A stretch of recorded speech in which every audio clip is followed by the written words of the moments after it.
to YouTubers, I'll tell you guys and girls and ladies and gentlemen why. I mean, I can't see. I know we're all people, we're all human beings. If we're in war and we're fighting against each other, why would we be helping each other? You only help the people that are on your side, the comrades, the allies, the people that you fight with on your team. You help. But it's just unusual. That's what I was saying to you guys, girls, ladies and gentlemen. You may agree, you may not agree. You may think I'm being silly. I know we're all the same people, and we talk differently. That's true. But helping the enemy soldier, it just doesn't seem right, in my opinion. Perhaps they're just as scared on both sides. That's all I'm going to say in this video, because some people may take this the wrong way. If you're there to do a job, why would you be helping the other side? You don't do that, do you? I mean, you can't turn your back on your soldiers because they shoot you in the old days. But seeing that, I don't know if it was a fluke or they just made friends or what to stop the war. I don't know, or it just happened to be in the same area. I don't know. I mean, fair play for them for doing that. That's why I put that video onto YouTube. I mean, the guy was saying and speaking on it to the enemy soldier. That I'll probably speak about it now and talk about it. So he spoke. The Ukrainian soldier helps an injured, captured Russian soldier. No, it's happy to the Russian here. Russian's friend leave no one in here. Looking into camera, leaving. He says it. The Russian, my friend. We are friends. Well, perhaps they've seen the light of day or something. I don't know, guys, ladies and gentlemen. Perhaps both sides are scared. They're just doing it for a job. That's why I've uploaded the video, so you can understand. But moving on from that, I'm going to be looking at this thing on YouTube. As you can hear there was some kind of explosion or something. And there's a tank there, obviously. And you'll probably see a helicopter next. I've never seen this before. Some of you guys, girls, probably not seen it. And some of you probably don't want to watch war on YouTube. I'm sorry if you don't like war, and I'm showing you this and you don't like it. But there's a lot of scared people in Russia and Ukraine at the moment. And that guy on the opposite side of the soldier, his mum and dad are probably scared from him as well. They probably want him to go to war. So, it's hit and miss, I think. Drinking some of this water still. Passion fruit. Part 2.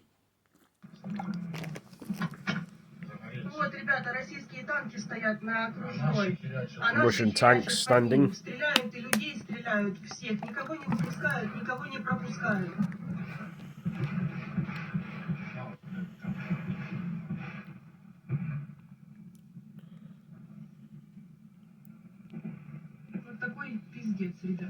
Such a fuck up it's called or something. About language. A big explosion. Let's go from here. Part 3, step 3. Going to hell. It's like a war zone. Which is devastating for a lot of people. And isn't nice for people to see all this sort of thing. Combat training workbook. And various other things. There's a helicopter there. There's a lot of talking. It does sound like Russian. It could be Ukrainian people. You know that Russian and Ukraine speak the same language. If you're Russian or Ukrainian, you may understand this. Attack helicopter.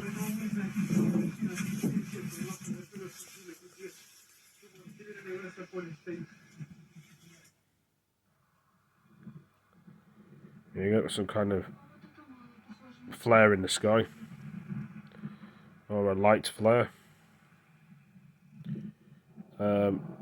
Loads of flares, rockets.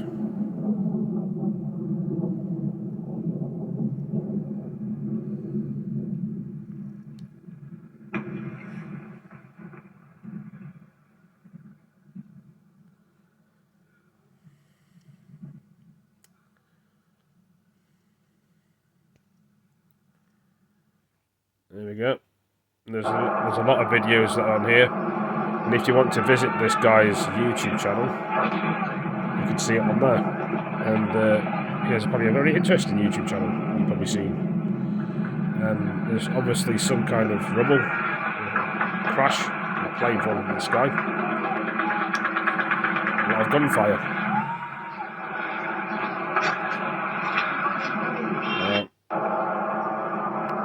Goes again in slow motion. So moving on from that and all the other stuff we've probably just seen, there's other things as well. We reversed that actually, so you can see that again. The rocket came from that side.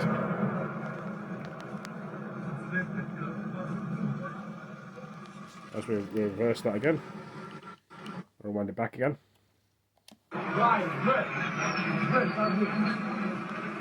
There you go. Lucky people didn't actually get hurt there. It's kind of saddening, if you know. And putting that together, you can see all the troops coming in from there. I'm putting this into a long video so you can understand it. Some of you may be interested in this, some of you may be saddened on this video. I can understand that. That's why I have these both accounts. If you're into this sort of thing, this is why I've got both YouTube channels. You can watch them on various accounts, and I can talk about different things on other channels. So, there we go. As you can see there, that they're going across Ukraine, Russian troops, on the CCTV camera. Unfortunately, more tanks are arriving, and trucks and aeroplanes and hardware that they need to fire with. And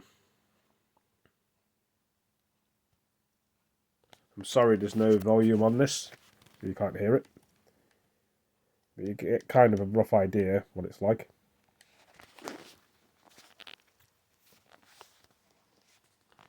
More tanks going past the lorry. CN News, if you've ever seen it before, breaking news.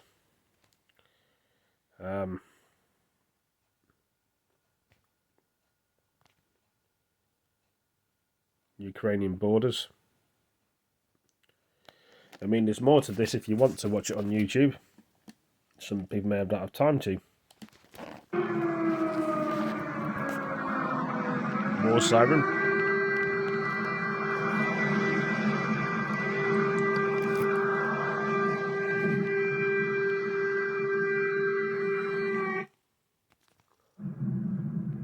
There you go.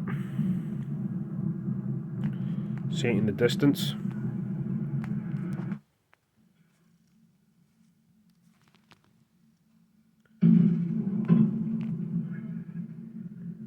Big explosion.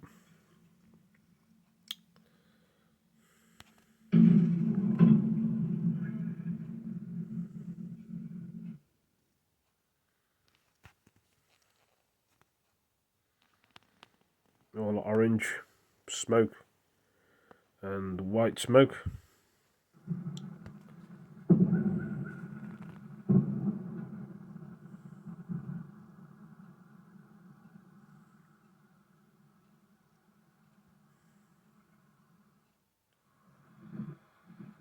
Another flare in the sky.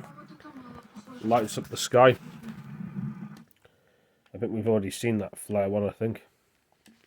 The National Security and Defense Council initiated the imposition of the state of emergency throughout the territory except for the Donetsk and Lugansk regions. A special regime has been in effect there since 2014, and Verkhovna Rada of Ukraine has already supported this decision. For ordinary Ukrainians, almost nothing will change, people's deputies assure. This move will simply give more opportunities to the special services, the Ministry of Internal Affairs, and local Some of you may be able to read all this, but I can't read it all. It's confusing. By the decree of the President of Ukraine with the don't state speak of in English. emergency. A Russian special writing. mode of entry and exit is introduced Unless and you're a speaking necessary over the restriction of freedom of movement, thing of enhanced writing. protection of public order and critical infrastructure, ban on mass events and strikes. It is possible to evacuate people from places dangerous for living. At the same time, they will be provided with permanent or temporary housing.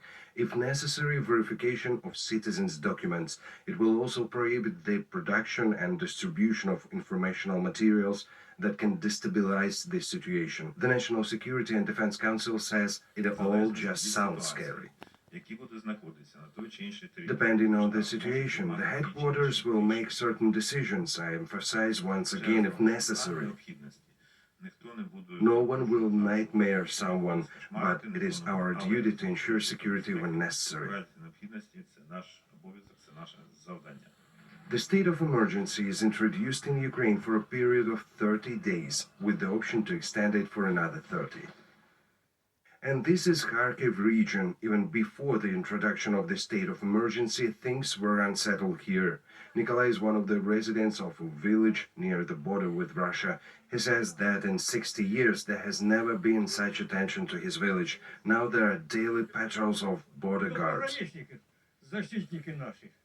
We call the border guards our defenders. What can I say? We appreciate it. One thing I don't understand, the territory of Russia is so big. Why they need more? I can't understand. The Kharkiv region borders on the Russian Federation in a section that is almost 250 kilometers long. We see, in fact, insane movements of Russian troops along our border. These movements are demonstrative. In connection with the threat of invasion, additional restrictions are being introduced in the border areas. This applies to areas bordering Russia, Belarus, and temporarily occupied territory of Ukraine, also closer to the sea coast. Well, what can I say?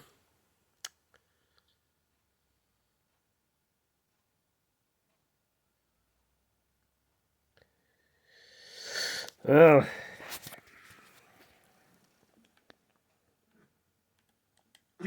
была создана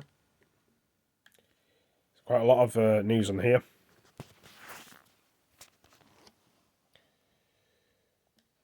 Россией, точнее большевистской, коммунистической России. Этот процесс начался практически сразу после революции 1917 года. Причем Ленин и его соратники делали это весьма грубым по отношению к самой России способом. За счет отделения, отторжения от нее части ее собственных исторических территорий. У миллионов людей, которые там проживали, конечно, никто ни о чем не спрашивал. Затем, накануне и после Великой Отечественной войны, уже Сталин присоединил к СССР и передал Украине некоторые земли, ранее принадлежавшие Польше, Румынии и Венгрии. При этом в качестве своего рода компенсации Сталин наделил Польшу частью исконных германских территорий, а в 1954 году Хрущев зачем-то отобрал у России Крым и тоже подарил его Украине. Собственно, так и сформировалась территория советской Украины. Собственно, как уже сказал, в результате большевистской политики и возникла советская Украина, которую и в наши дни можно с полным основанием назвать Украина имени Владимира Ильича Ленина. Он ее автор и архитектор. Это целиком и полностью подтверждается архивными документами, включая жесткие ленинские директивы по Донбассу, которые буквально втиснули в состав Украины. А сейчас благодарные потомки посносили на Украине памятники Ленину. Это у них декоммунизация называется. Вы хотите декоммунизации? Ну что же, нас это вполне устраивает. Но не нужно, что называется, останавливаться на полпути. Мы готовы показать вам, что значит для Украины настоящая декоммунизация. Мы готовы показать вам, что значит для Украины настоящая декоммунизация. Well, more to beat the eye, I think.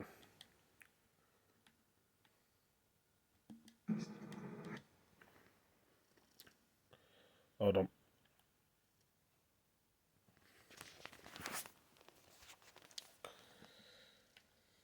Начиная с 1991 года, пошла по пути механического копирования чужих моделей.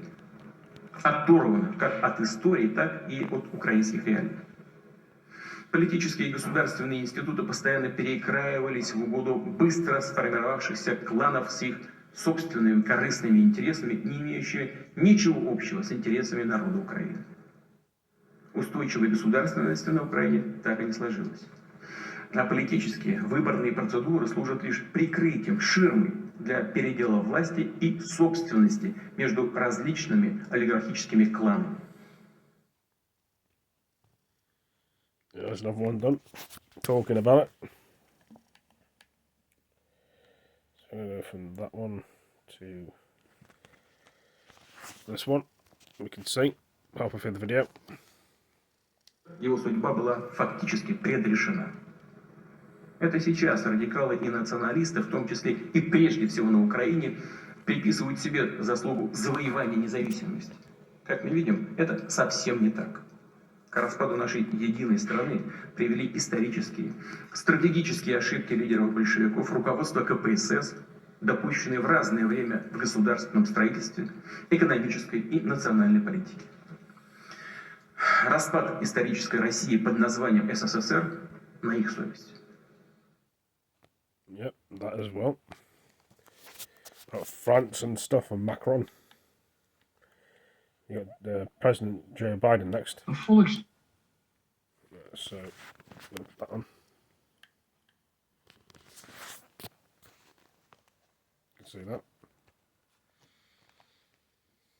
extent of Vladimir Putin's twisted rewrite of history, going back more than a century, as he waxed eloquently, noting that, well, I'm not going to go into it, but nothing in Putin's lengthy remarks indicate any interest in pursuing real dialogue on European security in the year 2022. He directly attacked Ukraine's right to exist. He indirectly threatened territory formerly held by Russia, including nations that today are thriving democracies and members of NATO. He explicitly threatened war unless his extreme demands were met. And there is no question that Russia is the aggressor. So we're clear-eyed about the challenges we're facing. Wow. That's it for this video, guys and girls, ladies and gentlemen. Hope you all enjoyed it. Give it a like, give it a comment, and share it with your friends. And I'll see you in the next video. Peace.